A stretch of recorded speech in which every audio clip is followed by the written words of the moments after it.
Hi everyone. I feel the need to put a disclaimer before today's video. I often talk about myself and my life very openly and honestly. Some people even think I lie, but I don't. You couldn't make this shit up.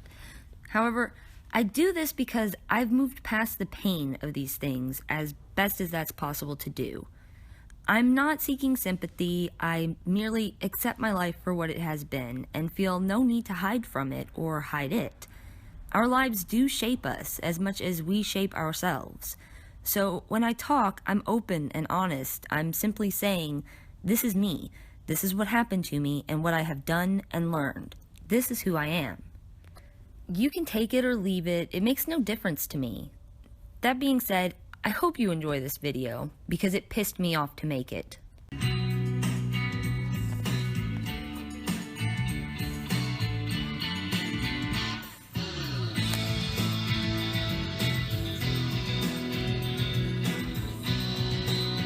Hi guys. Today I have some articles to go over with you about a topic I've heard here and there lately that I don't like. The normalization of pedophilia. This article is from the Northern Colorado Gazette back on July 3rd of 2011 by a guy named Jack Miner. And it says, using the same tactics used by gay rights activists, pedophiles have begun to seek similar status, arguing their desire for children as a sexual orientation no different than heterosexual or homosexuals. Critics of the homosexual lifestyle have long claimed that once it became acceptable to identify homosexuality as simply an alternative lifestyle or sexual orientation, logically nothing would be off limits. Gay advocates have taken offense at such a position, insisting this would never happen. However, psychiatrists are now beginning to advocate redefining pedophilia in the same way homosexuality was redefined several years ago. I don't like the way this movement has latched itself onto marriage legislation. I'm all for gay people having equal rights to marry and adopt and have lives together. I mean, they're consenting adults. That's the line that you have to draw. It's just two consenting adults who want to live together and be a family, have children, have bills together, have legal documents in their names. That's all fine. But children cannot consent to a relationship. Children do not have the capacity to understand. Children cannot build a life with you. That is not marriage. That has nothing to do with the sexual orientation. It is a mental disorder. Or it was. A group of psychiatrists with the B4U Act recently held a symposium proposing a new definition of pedophilia in the Diagnostic and Statistical Manual of Mental Health Disorders of the APA. The B4U Act calls pedophiles minor attracted people. The organization's website states its purpose is to help mental health professionals learn more about attraction to minors and to consider the effects of stereotyping, stigma, and fear. I'm going to let you take that in for a minute, because the next part is going to piss me off. It'll probably piss you off too. In 1998, the APA issued a report claiming that the negative potential of adult sex with children was overstated and that the vast majority of both men and women reported no negative sexual effects from childhood sexual abuse experiences. This is not true. Not in any realm of my experience as someone who was sexually assaulted as a child and as someone who knows many other victims as well. You can get past it and live your life, but it never goes away or gets any better. Like torture, it's something that is going to live with you for the rest of your life, no matter how innocuous an event the adult might think it was. The article goes on to say, pedophilia has already been granted protected status by the federal government. The Matthew Shepard and James Byrd Jr. Hate Crime Prevention Act lists sexual orientation as a protected class.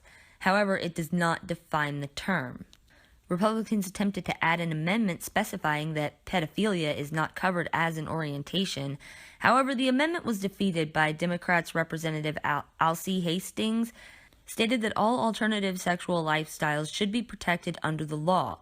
This bill addresses our resolve to end violence based on prejudice and to guarantee that all Americans, regardless of race, color, religion, national origin, gender, sexual orientation, gender identity, or disability, or all of these philias and fetishes and isms that were put forward, need not live in fear because of who they are. I urge my colleagues to vote in favor of this rule.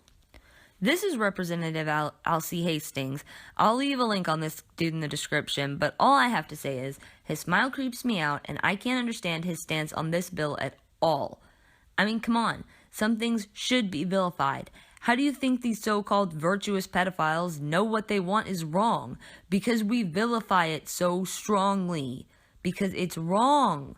These are innocent children. They can't consent to what it is you want. It's all up in your sick head and has nothing to do with your victim. The White House praised the bill, saying, "At root, this isn't just about our laws. This is about who we are as people. This is about whether we value one another, whether we embrace our differences, rather than allowing them to become a source of animus." There is a reason we have such a strong reaction to the mental disorder of pedophilia, and you talk about that in your article. This guy, whose name I cannot pronounce at all, there's no way, he's a psychologist and a retired professor of the University of Montreal.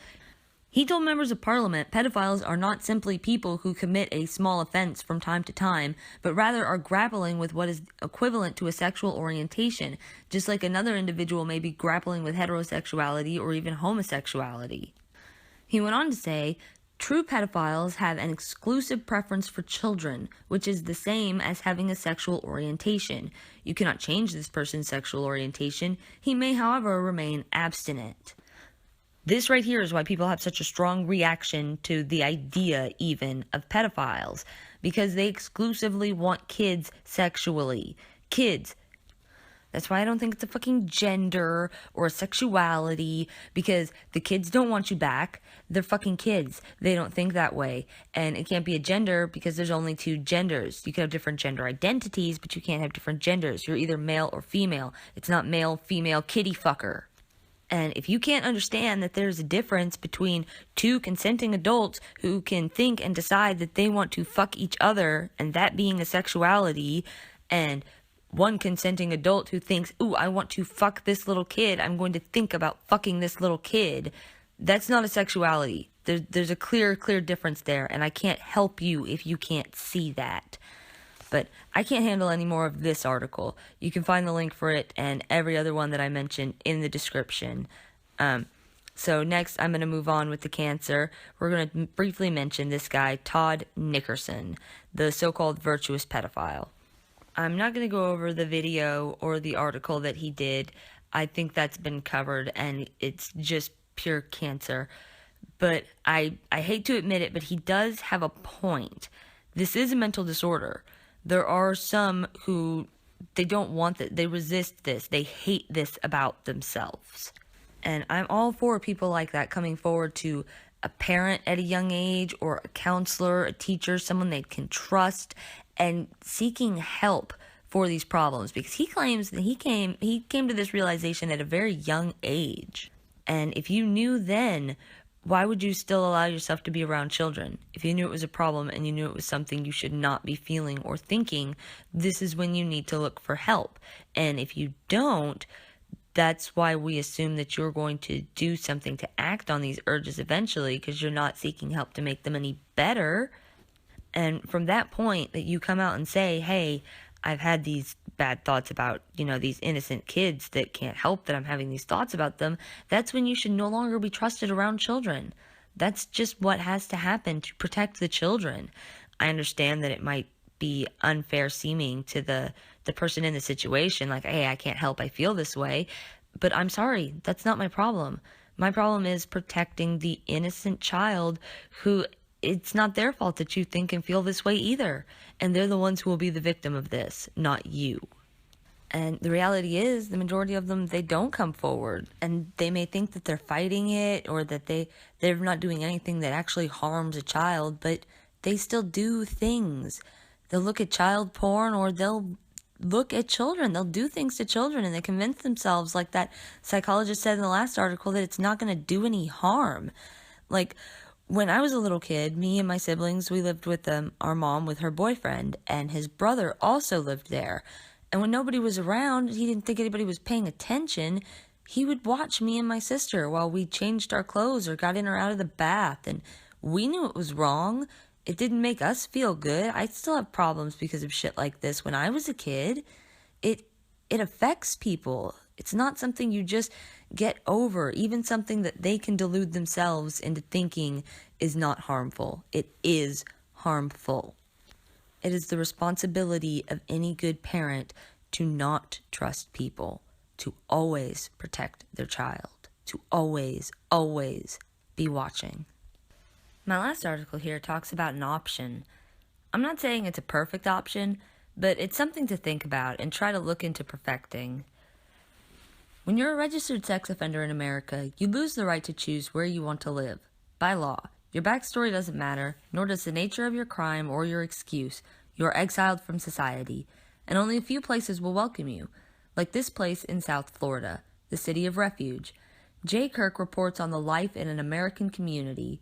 Yes, that's definitely the right word, like no other. Now, I can agree that the sex offender registry needs to be looked at to ensure people don't end up on it for reasons that shouldn't be affecting the rest of their lives. People end up on there for reasons as silly as getting drunk and peeing in public. However, some of them are on there for real reasons, and the consequences of their actions dictated the punishment. I'm not upset with the punishment that they receive. As everybody now knows, sex offenders have a rough time of it after they get out of prison because of the registry. Because the state says they can't live within 1,000 feet of a school or a playground or a bus stop, because they can't live anywhere children assemble, etc. So they end up living out of their cars, under highway overpasses, or in the woods like fearful animals, like homeless lepers. I don't like this idea because it means that they have no stable registered address they can be found at. It also means we have human beings out on the streets, and I don't want that for anyone. However, the laws were made with good intentions and are needed. We just need to better define them and probably make the laws surrounding the sex offender registry federal laws rather than state or local level laws. That way they can be more uniform and there can be less confusion about what is and isn't allowed. This will make it safer for children, and that's how it should be done. You could say they're lucky to be here, even if it is 4 miles from anything resembling a town. Not much of a resemblance at that, and the city, really more of a village, being just a lonely former barracks built by U.S. Sugar for migrant workers in the 60s. 61 concrete bungalows on 24 acres, with 120 resident offenders at any given time, surrounded by hundreds of thousands of acres of sweet, sugary nothing. A couple of dozen older Jamaicans still live here too, but the sex offenders arrived 6.5 years ago when Pat Powers, an offender himself, came and claimed the place in the name of Jesus Christ. They live in exile, of course, because there's nothing lower than their kind. They throw that last line in as if you're supposed to feel bad you think that way. You shouldn't, it's the truth. However, like I said before, we need to tighten up the wording on these laws to ensure the registry really is made up of people who need to be on it. Considering how welcoming they are, however, I'm inclined to resist the urge to assume the worst. And anyway, I don't particularly want to know the specifics of any of their crimes. Society has already exacted its debt, is my thinking. This really pisses me off. Don't teach people to trust others based on how welcoming they seem. The best indicator of future behavior is relevant past behavior. So if you're around a bunch of registered sex offenders and you aren't on your guard, you're being stupid.